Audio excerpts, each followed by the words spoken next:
국민의힘 대구 경북 공천에서 윤석열 대통령과 한동훈 비대위원장 사이에 보이지 않는 다툼이 치열합니다. 두 사람의 TK 공천 갈등은 윤석열 대통령이 미는 윤핵관들에 대해 한동훈 위원장이 쉽게 동의하지 못해서 벌어지는 것으로 알려져 있습니다.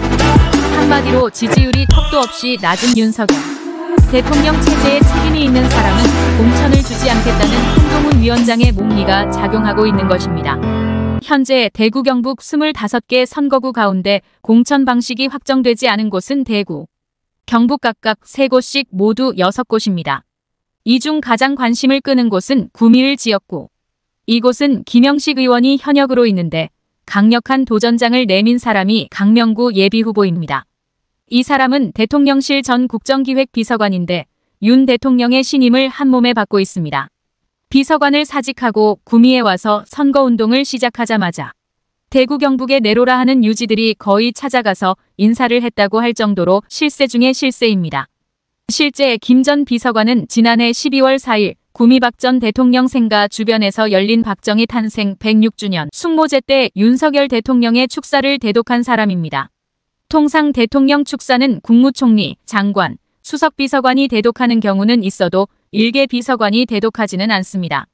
이 자리에는 김기현 당시 국민의힘 대표, 이철우 경북도지사, 김관용 민주평통 수석부의장이 참석했으며 3천여 명의 시민들이 모인 자리였습니다.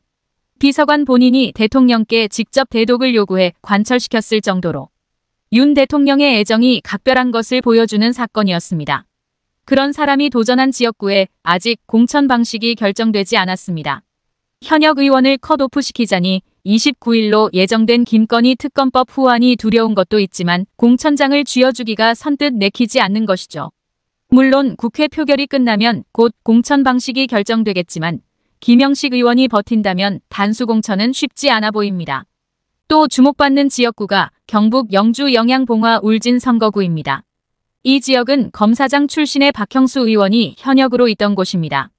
여기에 출마를 선언한 사람이 임종득 전 대통령 안보실 안보 2차장입니다. 이번 총선에 출마한 대통령실 출신의 최고위 인사입니다. 이곳도 아직 공천 방식을 결정하지 않았습니다. 더욱이 이 지역구는 현역인 박형수 의원이 선거구 개편으로 의성청송, 영덕 울진 출마를 선언하는 바람에 무주공산인 지역입니다. 임종득 전 안보차장을 단수 공천해도 큰 반발이 일어나지 않을 지역일 것 같은데 공천 방식 결정이 미뤄지고 있습니다. 임종득 전 차장은 지난해 여름 발생한 해병대 최상병 사망 사건에 대통령실이 개입했다는 의혹을 사는 핵심 인물이기도 합니다. 그래서 큰 어려움 없이 공천받을 것으로 예측하는 사람들이 많았습니다. 한동훈 비대위원장의 비서실장으로 있는 김영동 의원의 지역구인 안동, 예천도 아직 공천 방식이 정해지지 않았습니다. 김 의원에 대한 지역 여론이 그다지 우호적인 것은 아니었지만 실세인 한동훈 위원장의 비서실장으로 발탁되면서 이런 우려가 거의 없어졌는데도 공천이 미뤄지고 있습니다. 이는 역으로 윤핵관 쪽에 반대가 있다는 것으로 해석되는 대목입니다. 양금혜 의원이 현역으로 있는 대구 북갑 지역구에는 전광삼 전 대통령실 비서관이 뛰고 있습니다.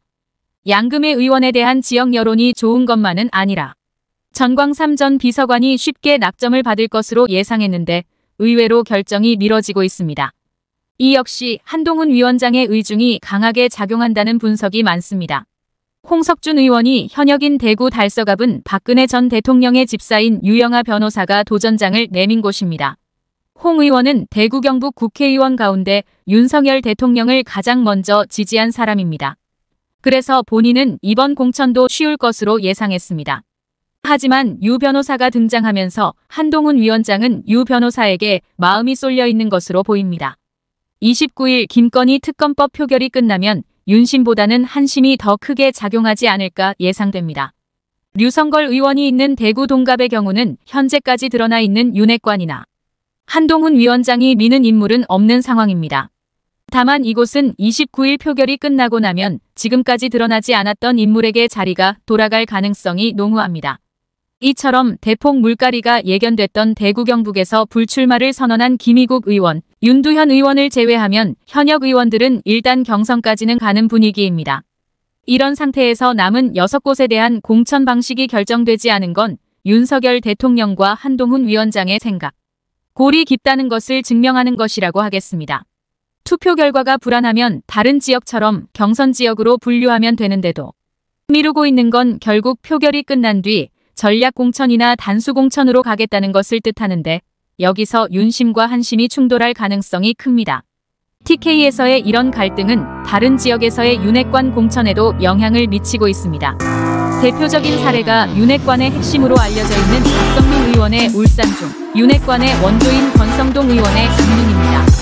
큰 경쟁자가 있는 것도 아닌데 이들이 있는 지역에 대한 공천 방식이 결정되지 않은 건 적어도 단수 공천만은 해주기 싫다는 한동훈 위원장의 의지라는 분석이 많습니다. 스픽스는 말하는 언론입니다. 대세는 유튜브, 그중에서 스픽스. 좋아요, 댓글, 구독, 알림 설정. 여러분이 저희를 사랑해 주시고 우리가 여러분을 사랑하는 4가지 방법입니다.